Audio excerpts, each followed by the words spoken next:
Hello guys, good morning to everyone. Welcome to Sirmeo's garden.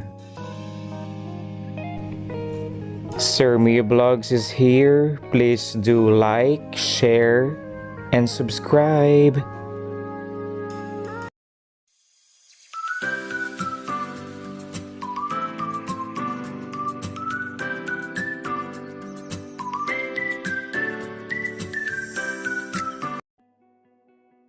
Clerodendrum paniculatum is a species of flowering plant known for its pyramidal inflorescences, typically appearing in a bright shade of red-orange, just like what we're seeing right now. The pyramid-shaped cluster of flowers gave the plant its common name, the pagoda flower. You know what guys, this is my favorite flower so far in 2023, so have it now.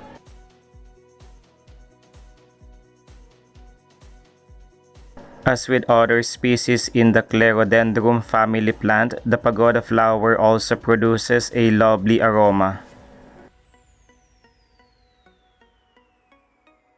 It's native to tropical areas in Asia, including parts of China and the Philippines.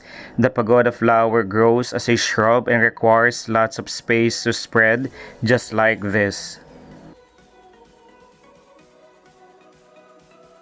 Clerodendrum paniculatum produces semi-woody growth, eventually developing into an open shrub with large evergreen leaves.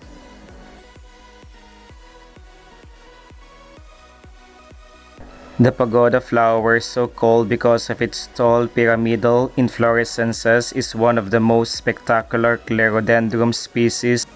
From the bottom of my heart, thank you so much for your love and support. God bless us all.